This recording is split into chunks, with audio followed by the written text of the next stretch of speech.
Regularisation के बारे में बात करने से पहले दोस्तों में कुछ चीज़ें जो जान लेना ज़रूरी है, जैसे कि क्रिएशन ऑफ पोस्ट।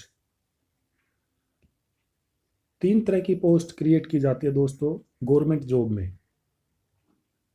पहली होती है परमानेंट पोस्ट, सेकंड होती है टेम्परेरी पोस्ट, थर्ड होती है दोस्तों टेन्योर पोस्ट। अगर हम इनकी डेफिनेशन देखें दोस्तों, तो हरियाणा सिविल सर्विस रूल 2016 के अनुसार परमानेंट पोस्ट का अर्थ वो पोस्ट जिसके साथ एक फंक्शनल पे स्केल होता है और जो कि sanctioned without limit of time होती है। ये एक सैंक्शन पोस्ट होती है दोस्तों जिसमें कि कोई टाइम लिमिट नहीं होता। सेकंड है दोस्तों टेम्परेरी पोस्ट। टेम्परेरी पोस्ट का अर्थ है दोस्तों वह सैंक्शन पोस्ट जो कि एक लिमिटेड पीरियड के लिए सैंक्शन होते हैं दोस्तों। लेकिन मैंने दोस्तों हरियाणा सिविल सर्विस रूल्स पूरा स्टडी किया, लेकिन उसमें कहीं भी ये नहीं लिखा हुआ है इतने साल के लिए होती है, 1 साल 2 साल 10 साल 15 साल। प्योरली टेम्परेरी सर्विस का अर्थ क्या होता है दोस्तों? प्योरली टेम्परेरी सर्विस का अर्थ होता है दोस्तों कि वो गवर्नमेंट एम्प्लॉई जो कि एक फंक्शनल पे स्केल या लेवल पे अपॉइंट हुआ है against A sanction post but not है ऑन रेगुलर बेसिस, लेकिन उसकी अपॉइंटमेंट जो है रेगुलर बेसिस पे नहीं हुई है, तो उस एम्प्लॉयज़ की सर्विसेज को हम प्योरली टेम्परेरी सर्विस कहते हैं। टेम्परेरी गवर्नमेंट एम्प्लॉय किसको बोलते हैं दोस्तों? वो गवर्नमेंट एम्प्लॉय जो कि रेगुलर बेसिस पे जिसकी अपॉइंटमेंट हुई है but who is not confirm, जो कि कन्फर्म नहीं हुआ उस पोस्ट पे, जिसकी कन्फर्मेशन नहीं हुई पोस्ट पे, तो उसको टेम्परेरी गवर्नमेंट एम्प्लॉय कहते हैं दोस्तों ये एग्जांपल दिया मैंने Haryana education college cadre group B service rule 1986 में। उसमें अपेंडिक्स ए है दोस्तों। अपेंडिक्स ए के हिसाब से अगर आप देखें तो जो मिडल में दिया नंबर ऑफ पोस्ट दोस्तों, इसमें परमानेंट लिखा है और टेम्परेरी लिखा है। परमानेंट पोस्ट 551 दिए दोस्तों और टेम्परेरी पोस्ट 885 दिए।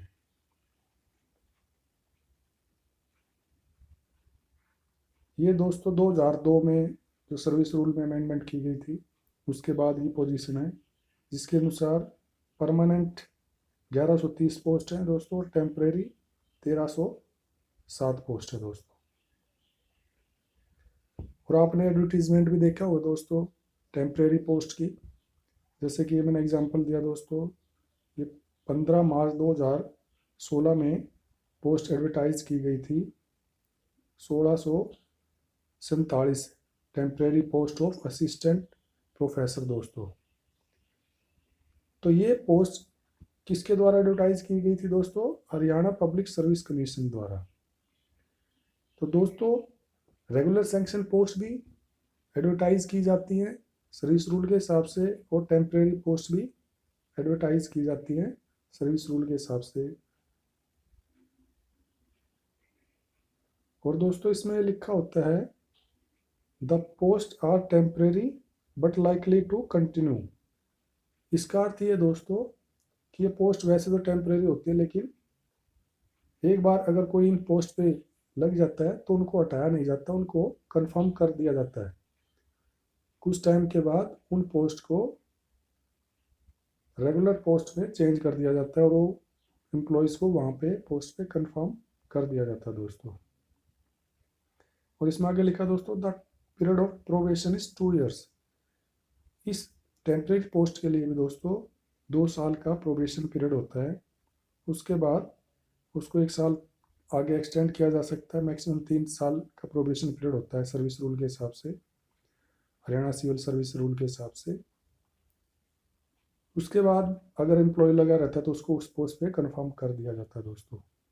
और अगर आप देखें तो पे स्केल भी दोस्तों सेम होता है इसका, रेगुलर का और टेम्परेरी का। अगर मैं आपको पीछे दिखाऊं दोस्तों, आप देखेंगे कि जो पोस्ट परमानेंट और टेम्परेरी हैं उनका पे स्केल सेम है। ऐसा नहीं कि इसमें कोई डिफरेंस है, जैसा कि आप देख सकते हैं यहाँ पे भी पे स्केल सेम है, सिर्फ नाम का डिफरेंस है दोस्तों। दूसरा डिफरेंस ये है कि अपॉइंटमेंट कैन बी टर्मिनेटेड। ये देखो दोस्तों, the appointment can be terminated on 1 month notice from either side. और इस टेम्परेरी रेगुलर पोस्ट में क्या अंतर है दोस्तों, कि टेम्परेरी पोस्ट को 1 महीने के नोटिस देकर आप एम्प्लॉयज़ को हटा सकते हो। दूसरा दोस्तों, अगर बात करें, ये Haryana skill development industrial training department दोस्तों, ये 2013 के रूल हैं दोस्तों, ग्रुप सी के। इसमें भी आप देखेंगे दोस्तों, ये परमानेंट पोस्ट हैं, टेम्परेरी पोस्ट हैं, तो ये भी एग्जांपल दिया दोस्तों मैंने, इनमें पे स्केल सेम ही होता है। अब बात करते हैं दोस्तों टेन्योर पोस्ट की। टेन्योर पोस्ट क्या होती है दोस्तों, जो एक पर्टिकुलर टेन्योर अवधि के लिए अगर किसी एम्प्लॉयज़ को अपॉइंट किया जाता है तो उसको टेन्योर पोस्ट बोलते हैं दोस्तों। और ये तीनों ही कैटेगरीज दोस्तों परमानेंट नेचर की होती हैं। आप देख सकते हैं tenure post means a permanent post, और ये तीनों तरह की पोस्ट सैंक्शनड पोस्ट होती हैं दोस्तों। अगर हम बात करें दोस्तों रेगुलर पोस्ट की, regular post for the purpose of these rules means sanctioned permanent and temporary post against which persons are appointed on regular basis। तो ये 2016 के हरियाणा सिविल सर्विस रूल के हिसाब से मैंने दोस्तों डेफिनेशन वहाँ से ली है।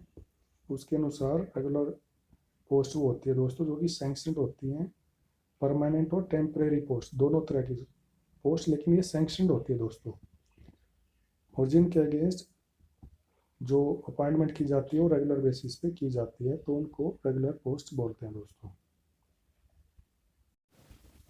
अब हम बात करते हैं दोस्तों अपॉइंटमेंट्स कितने तरह की होती हैं। ये 3 तरह की होती हैं दोस्तों। पहली होती है रेगुलर अपॉइंटमेंट, सेकंड होती है इरेगुलर अपॉइंटमेंट, और थर्ड होती है दोस्तों इलीगल अपॉइंटमेंट। सबसे पहले हम बात करते हैं रेगुलर अपॉइंटमेंट की। तो दोस्तों रेगुलर अपॉइंटमेंट उससे बोलते हैं जो कि सर्विस रूल के हिसाब से किसी जो अप्रूव्ड एजेंसी द्वारा जिनकी डायरेक्ट रिक्रूटमेंट की जाती है उस अपॉइंटमेंट को रेगुलर अपॉइंटमेंट बोलते हैं दोस्तों। और इस सर्विस की जो काउंटिंग होती है वो सीनियरिटी के लिए काउंट किया जाता है।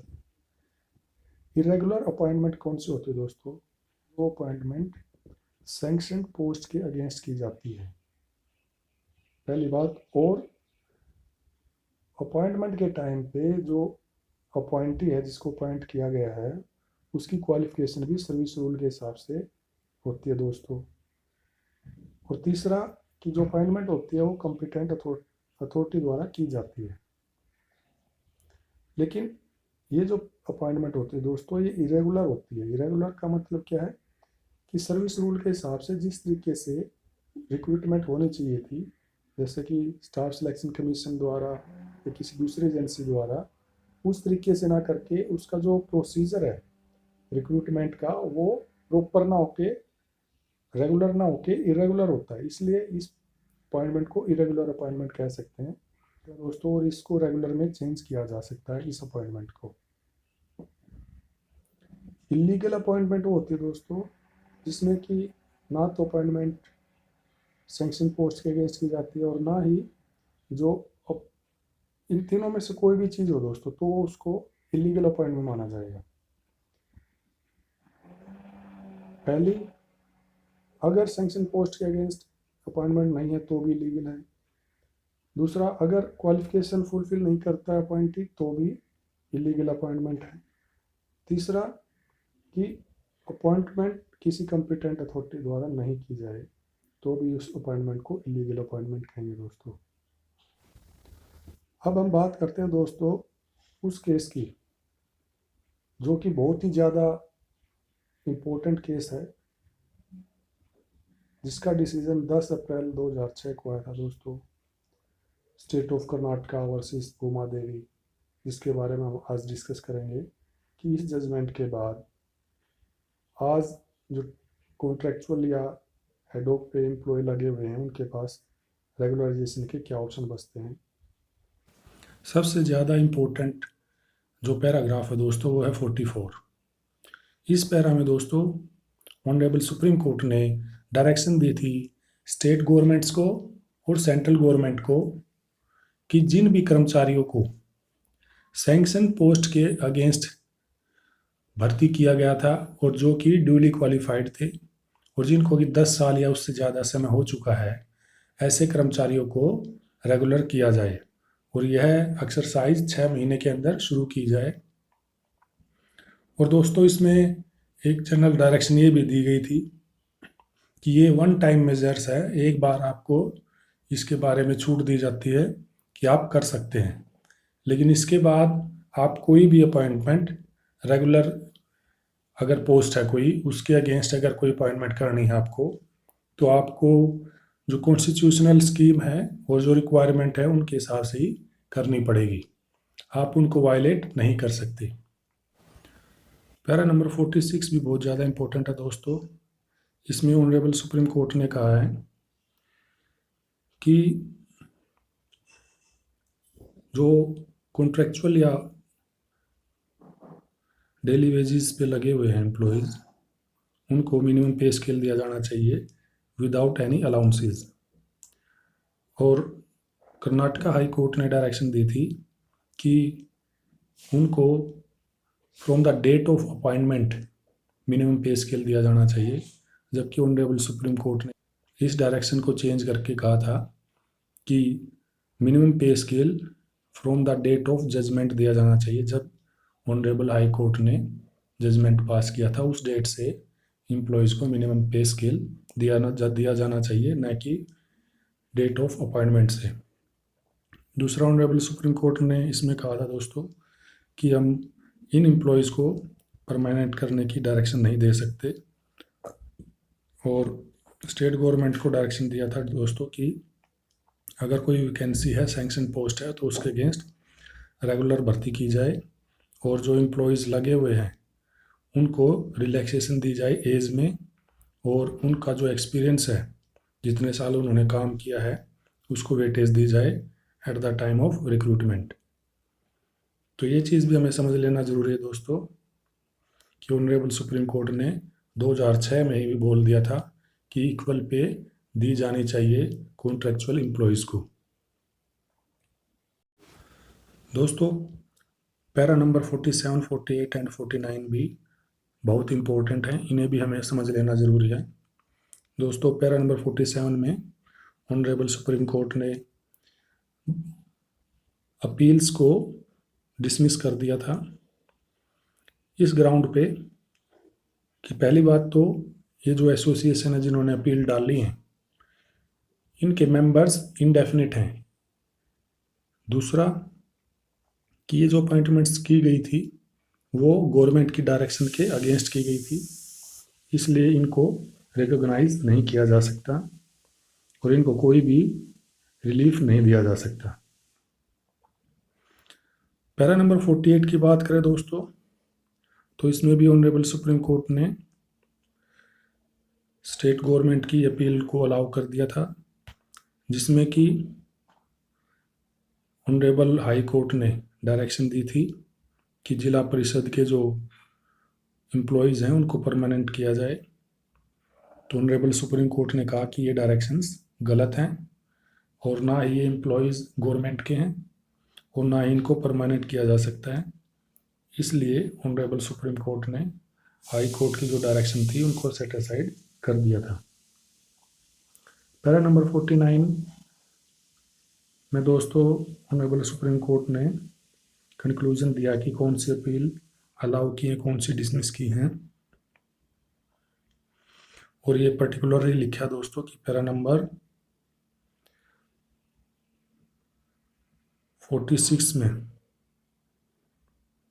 पर्टिकुलर डायरेक्शन है रिगार्डिंग द केसेस, और पैरा नंबर जो 44 है उसमें जनरल डायरेक्शन है जो कि सभी पर लागू होती है। इसके बाद दोस्तों अब हम कुछ क्वेश्चन आंसर को देखेंगे। पहला क्वेश्चन ये है दोस्तों कि क्या गवर्नमेंट कॉन्ट्रैक्ट पे, हेडॉक पे या डेली वेजेस पे एम्प्लॉयज़ को अपॉइंट कर सकती है। इसके बारे में ऑनरेबल सुप्रीम कोर्ट ने क्या कहा है दोस्तों? ऑनरेबल सुप्रीम कोर्ट ने कहा कि हाँ, गवर्नमेंट अपॉइंट कर सकती है। पैरा नंबर 2 और पैरा नंबर 11 अगर आप देखेंगे जजमेंट का, तो उसमें ऑनरेबल सुप्रीम कोर्ट ने कहा है कि संविधान में ऐसी कोई मनाही नहीं है जो कि गवर्नमेंट को ऐसे अपॉइंटमेंट करने से रोकती हो। अगला क्वेश्चन है दोस्तों कि क्या contractual employee length of service के बेसिस पे रेगुलराइजेशन क्लेम कर सकते हैं? तो इसका आंसर है दोस्तों नो। पैराग्राफ 27 है दोस्तों जजमेंट का, उसमें ऑनरेबल सुप्रीम कोर्ट ने कहा है कि केवल लेंथ ऑफ सर्विस के बेसिस पे एम्प्लॉयज़ रेगुलराइजेशन क्लेम नहीं कर सकते। इसके बाद सबसे मेन इंपॉर्टेंट क्वेश्चन ये है दोस्तों कि क्या हाई कोर्ट और सुप्रीम कोर्ट गवर्नमेंट को डायरेक्शन दे सकती हैं कि वो कॉन्ट्रैक्चुअल और हेडॉक और डेली वेजेस एम्प्लॉयज़ की सर्विसेज को रेगुलर करे? तो इसका आंसर दोस्तों है नो।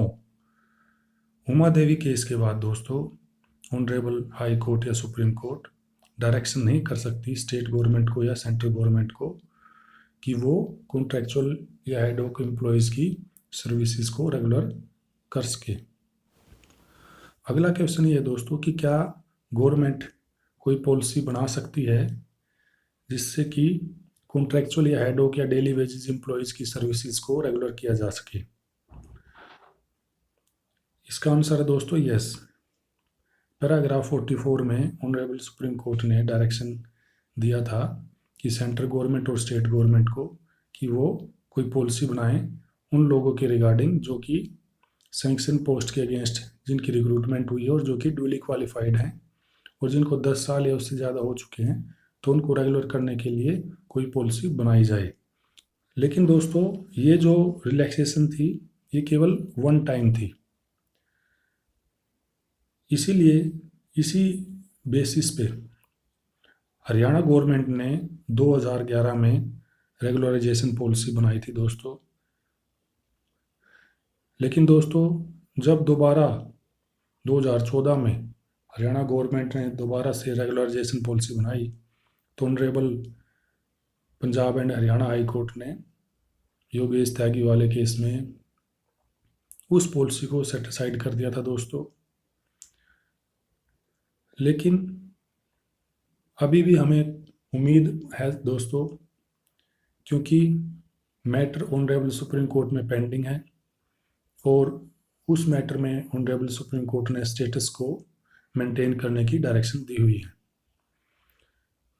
तो जब तक ऑनरेबल सुप्रीम कोर्ट योगेश त्यागी वाले केस में दोस्तों कोई डिसीजन नहीं देती, तब तक कंफ्यूजन की पोजीशन बनी रहेगी दोस्तों कि क्या गवर्नमेंट कोई पॉलिसी बना सकती है या नहीं बना सकती है। दोस्तों हमारे सामने कुछ ऐसे क्वेश्चंस हैं जिनका उमा देवी केस में आंसर नहीं मिलता है। जैसे कि उमा देवी केस में ऑनरेबल सुप्रीम कोर्ट ने ये हेल्ड किया है कि गवर्नमेंट को पावर है कि वो टेम्परेरी एम्प्लॉयज़ को एंगेज कर सकती है, लेकिन ये कहीं भी नहीं लिखा हुआ है कि कितने सालों तक कर सकती है। क्या इसमें कोई टाइम की लिमिटेशन है या नहीं है, या गवर्नमेंट को छूट है कि वो सालों साल ऐसे टेम्परेरी एम्प्लॉयज़ का एक्सप्लॉयटेशन करती रहे। दूसरा हमारा क्वेश्चन ये है दोस्तों कि क्या गवर्नमेंट या कोर्ट ऐसे टेम्परेरी एम्प्लॉयज़ की सर्विस को रेगुलर करने का ऑर्डर कर सकती है जो कि ड्यूली क्वालिफाइड हैं एज पर सर्विस रूल और जिनकी अपॉइंटमेंट अगेंस्ट सैंक्शन पोस्ट हुई है after due advertisement of the post? इस चीज़ का आंसर भी हमें जजमेंट में कहीं नहीं मिलता। तीसरा क्वेश्चन ये है दोस्तों, अगर गवर्नमेंट जो है सर्विस रूल के हिसाब से रेगुलर अपॉइंटमेंट नहीं करती है तो कितने सालों बाद ये ऐसे टेम्परेरी एम्प्लॉयज़ को रेगुलर किया जा सकता है? इसका आंसर भी हमें उमा देवी जजमेंट में नहीं मिलता दोस्तों। चौथा क्वेश्चन हमारा ये दोस्तों कि क्या गवर्नमेंट कोई ऐसी पॉलिसी बना सकती है जो कि किसी पोस्ट के रिगार्डिंग या किसी पर्टिकुलर डिपार्टमेंट के रिगार्डिंग हो, न कि एक जनरल पॉलिसी हो। जनरल पॉलिसी जो सभी डिपार्टमेंट्स पे लागू होती है दोस्तों, ऐसी पॉलिसी ना बना के कोई पर्टिकुलर पोस्ट के रिगार्डिंग या पर्टिकुलर डिपार्टमेंट के रिगार्डिंग बना सकती है क्या? इसका आंसर भी हमें उमा देवी जजमेंट में नहीं मिलता है दोस्तों। जैसे कि दोस्तों हरियाणा में एक्सटेंशन लेक्चरर लगे हुए हैं दोस्तों, जो कि प्रॉपर एडवर्टीजमेंट के बाद लगे थे और जो कि ड्यूली क्वालिफाइड हैं और कई सालों से काम कर रहे हैं। तो क्या गवर्नमेंट उनको रेगुलर करने के लिए कोई पॉलिसी बना सकती है? और अगर दूसरा एग्जाम्पल मैं दूं तो जैसे skill development and industrial department में दोस्तों इंस्ट्रक्टर की पोस्ट पे बहुत सारे इंस्ट्रक्टर लगे हुए हैं कॉन्ट्रैक्चुअल बेसिस पे और कई सालों से काम कर रहे हैं और जो कि सर्विस रूल के हिसाब से ड्यूली क्वालिफाइड हैं और जिनकी की अपॉइंटमेंट एडवर्टीजमेंट के बाद हुई थी।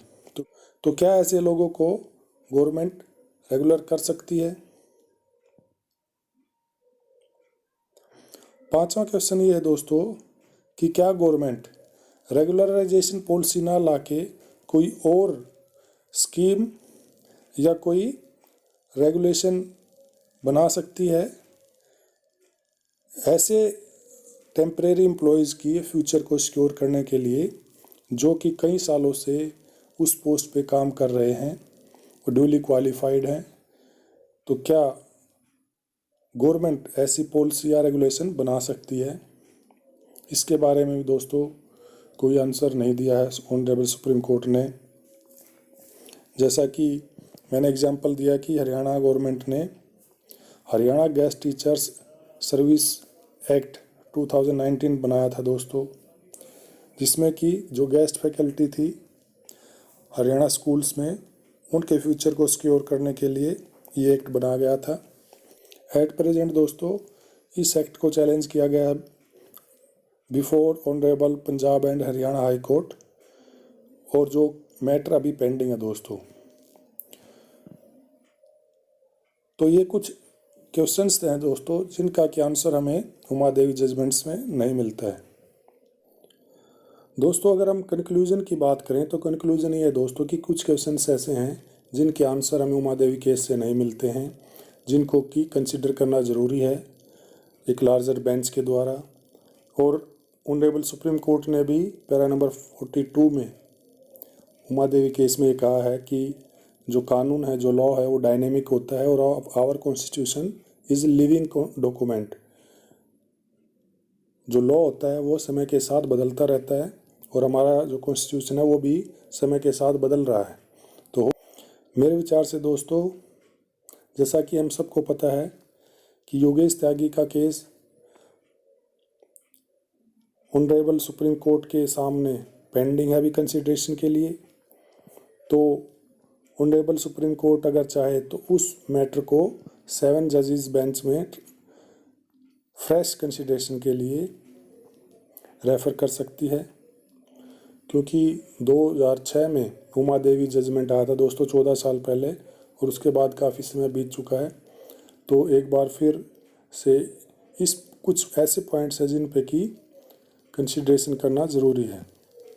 जैसा कि हमने कुछ क्वेश्चंस अभी डिस्कस किए थे, ऐसे कुछ क्वेश्चंस जिनका कि आंसर मिलना ज़रूरी है।